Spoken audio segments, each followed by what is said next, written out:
இப்போ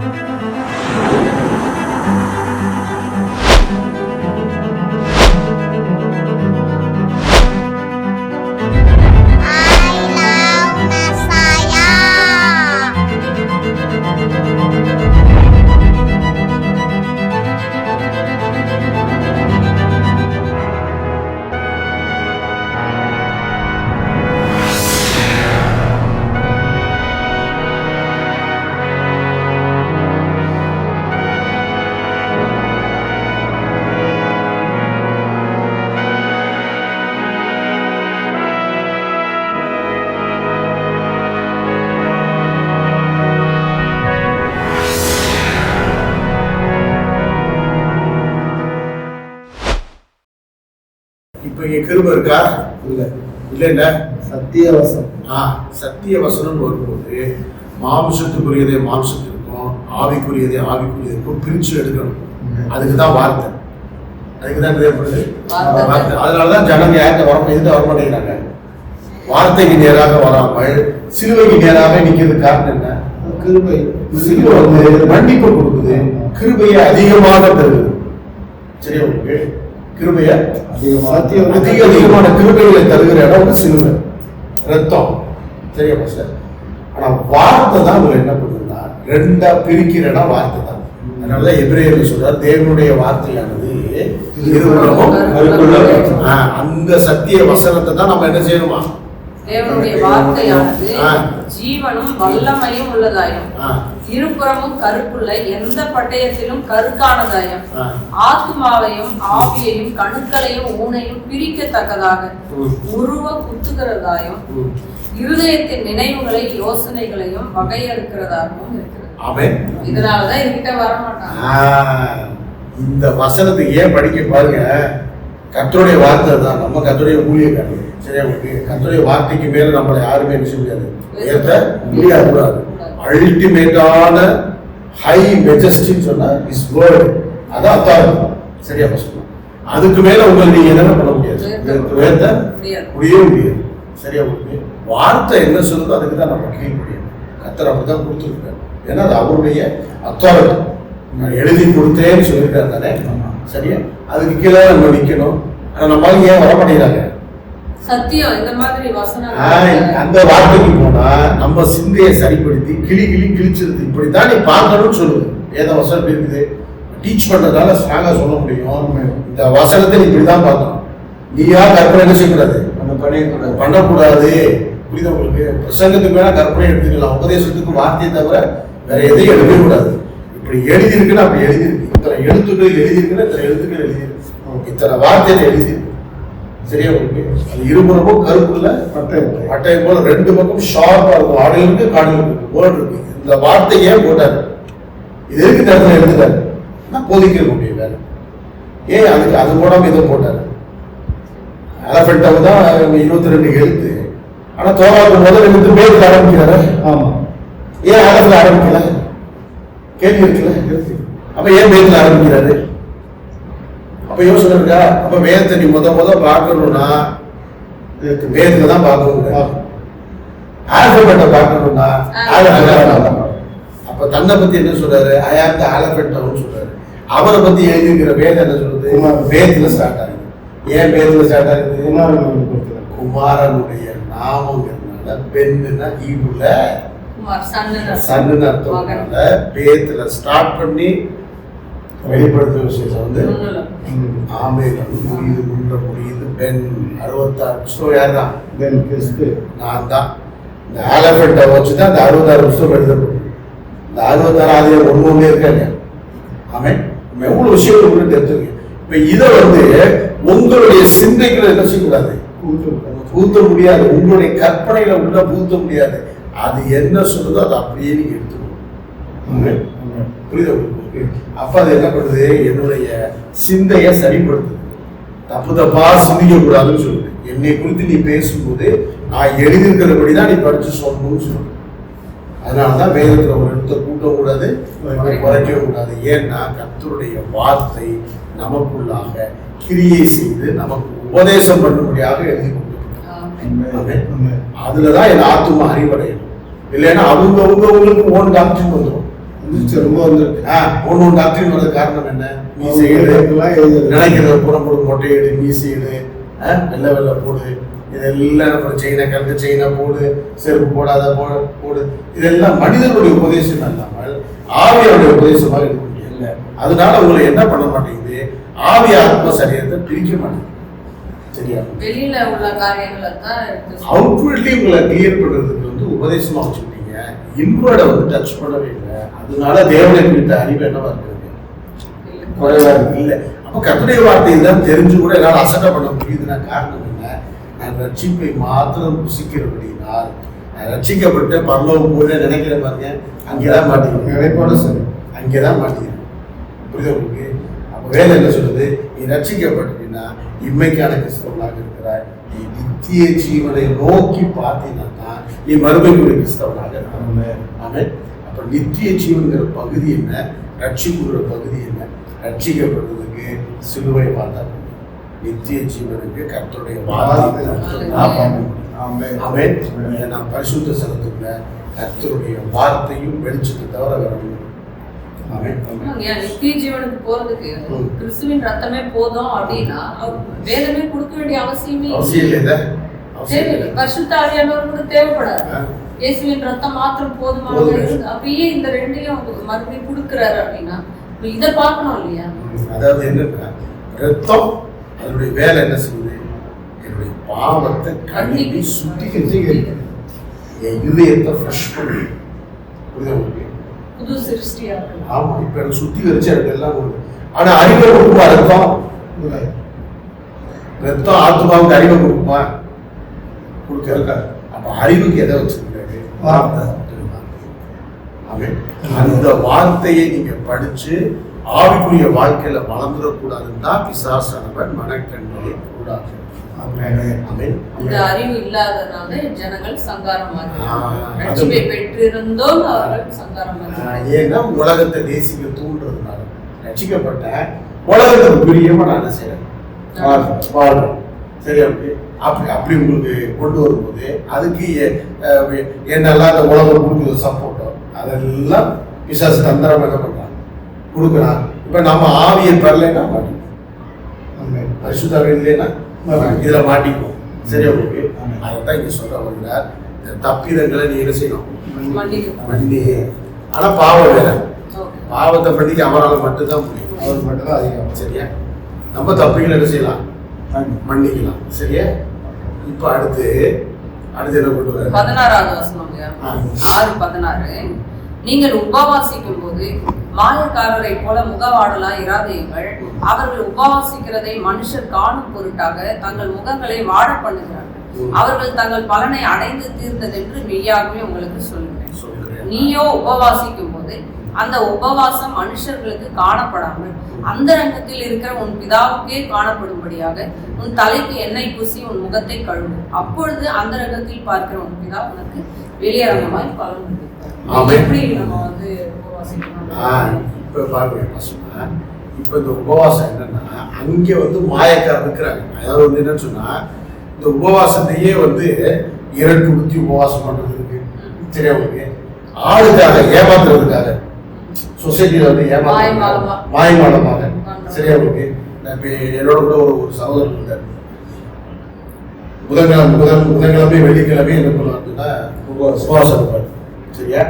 அந்த உபவாசம் இருக்கிறாருங்கிறத குறைஞ்சது 20 தடவை சொல்லிக்கிறார் ஒவ்வொரு தடவையும். உங்களுக்கு இப்ப இந்த உபவாசம் யாருக்காக இருக்கிறாரு? அவருக்காக இருக்கிறாரு. இதனால அவர் பரலோகம், இவர் உபவாசம் இருந்ததுனால பரலோகமே ஸ்தம்பிச்சுமா?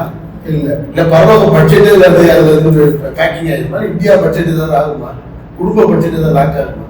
ஒன்றும் கிடையாது. சரியா? என்ன சொல்றாரு?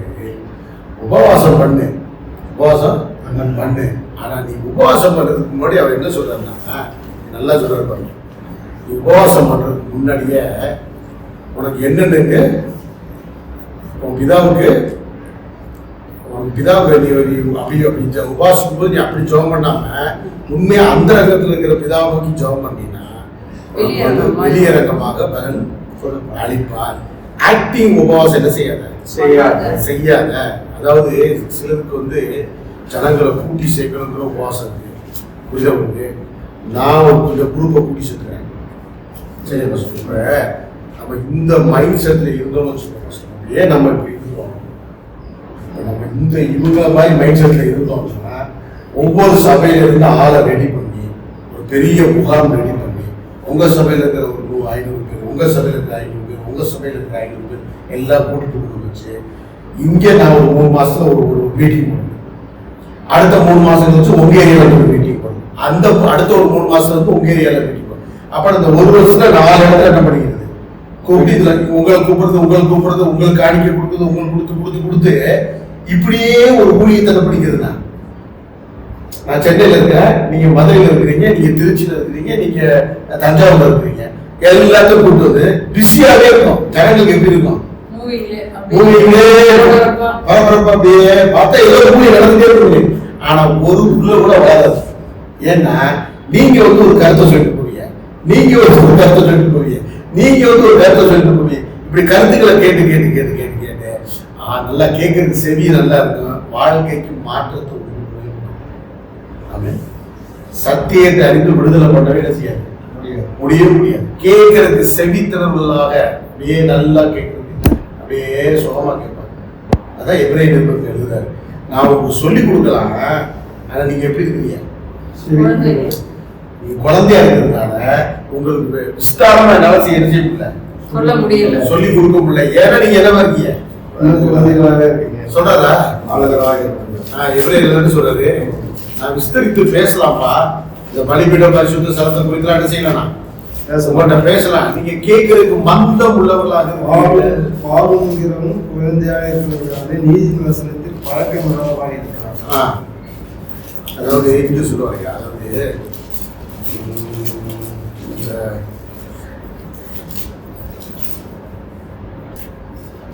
கேட்கறதுக்கு மந்தம் உள்ளவர்களாக இருக்கிற அப்படின்னால என்னால என்ன பண்ண முடியல?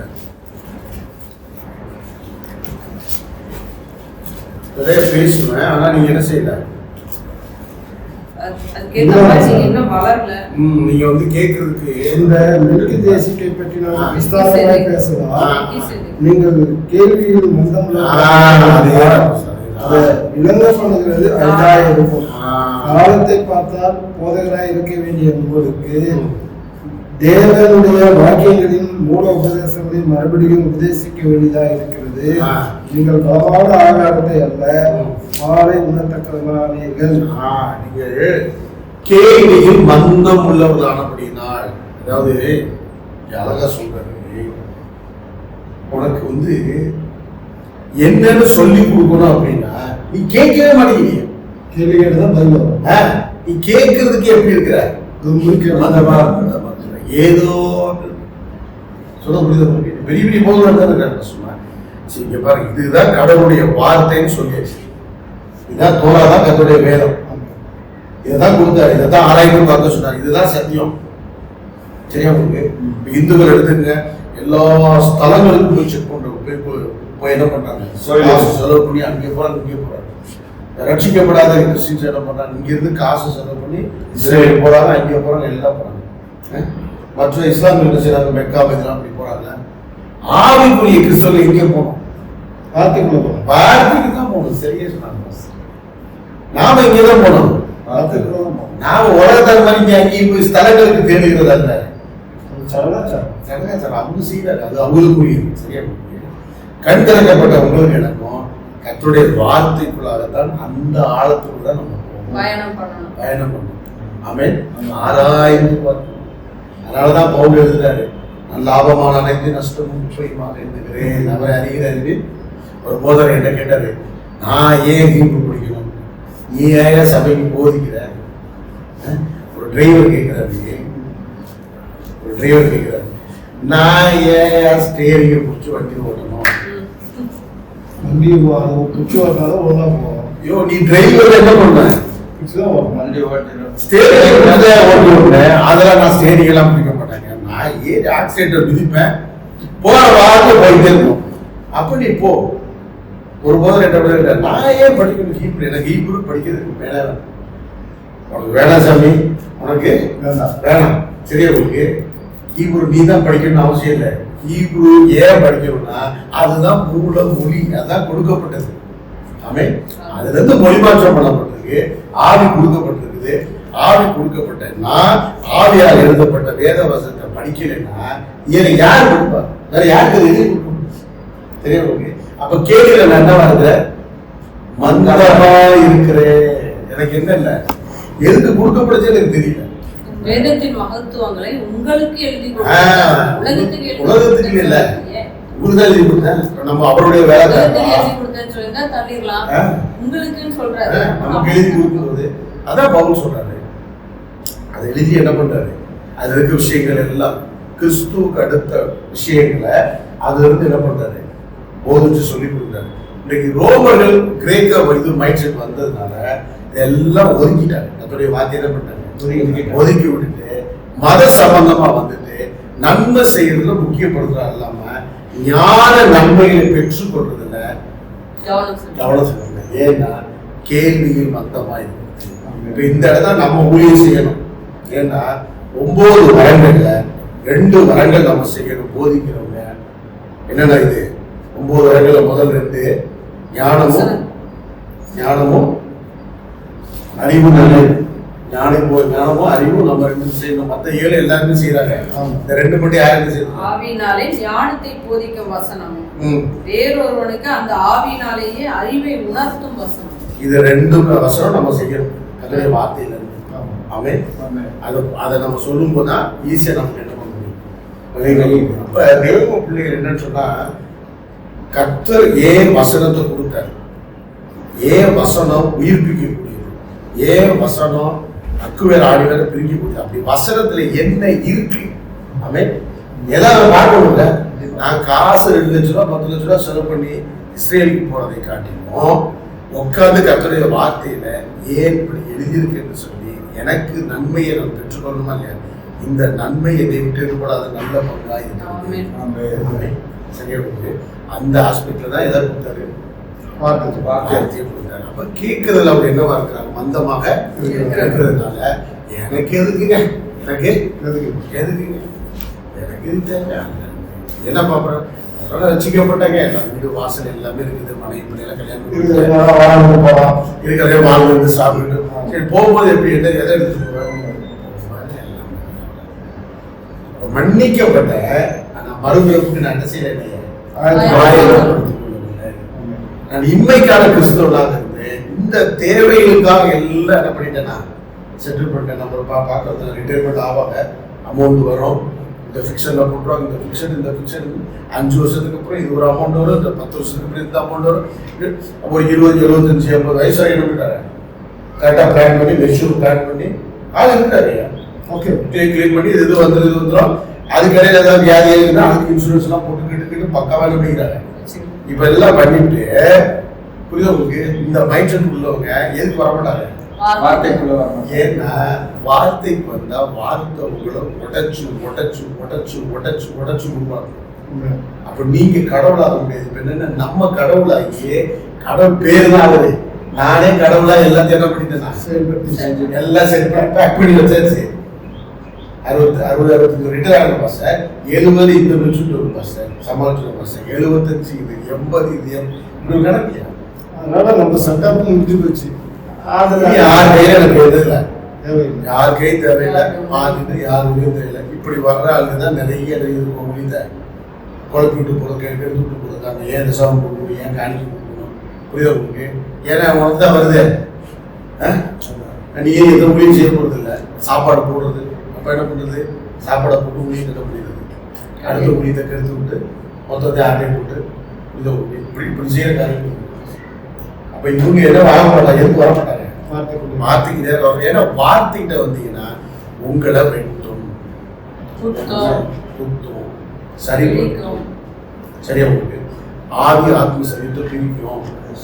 சரியா உங்களுக்கு அந்த இடத்துக்கு என்ன செய்ய மாட்டாங்க? கொடுக்க மாட்டாங்க. அந்த இடத்துக்கு எல்லாம் கொடுக்க மாட்டாங்க, விரும்பவும் மாட்டாங்க. அப்படின்னா வேதம் நமக்கு அப்படிப்பட்டவர்கள் சொல்லுன்னா, நீங்கள் இம்மைக்கான கிறிஸ்தவர்கள், நீங்கள் மறுமைக்கான கிறிஸ்தவர்கள், ஆவிக்குரிய கிறிஸ்தவர்கள் அந்த அப்படின்னு வேதம் நமக்கு போதிக்கிறது. ஆமென். இதுவரையிலும் நாம் இந்த காணொலியின் மூலமாக மத்தேயு புஸ்தகம் 6ஆம் அதிகாரத்துல அநேக காரியங்களை குறித்து நாங்கள் கேள்விகளாக கேட்டதற்கு ரவி ஐயா அவர்கள் பதில் சொன்னாங்க. அதில் நிறைய விளக்கங்களை நாம் அறிந்து கொண்டோம். இதை காண்கிற நீங்கள் இன்னும் அநேகருக்கும் இதை குறித்து ஷேர் பண்ணுங்க, எடுத்து சொல்லுங்க. இந்த கடைசி நாட்களில் நாம் சத்தியத்தை எழுதி இருக்கிறபடியே நாம் அறிந்து கொள்ளவும், இன்னும் நாம் கர்த்தருக்கென்று செய்கிற ஊழியங்களை உண்மையாகவும், இன்னும் அநேக ஆத்துமாக்களுடைய கண்கள் நம்மை கொண்டு கர்த்தருடைய ஆவியானவர் திறக்கும்படியாகவும் இந்த சத்தியங்கள் நம்ம நிச்சயமாகவே பிரயோஜனமாக இருக்கும் என்று நாங்கள் நம்புகிறோம். இதை ஷேர் பண்ணுங்க, இதை அநேகருக்கு எடுத்து சொல்லுங்க. தொடர்ந்து இதை இந்த காணொலிக்கு உங்களுடைய சப்போர்ட் கொடுக்கும்படியே நாங்கள் கேட்டுக்கொள்கிறோம். ஆமாம்.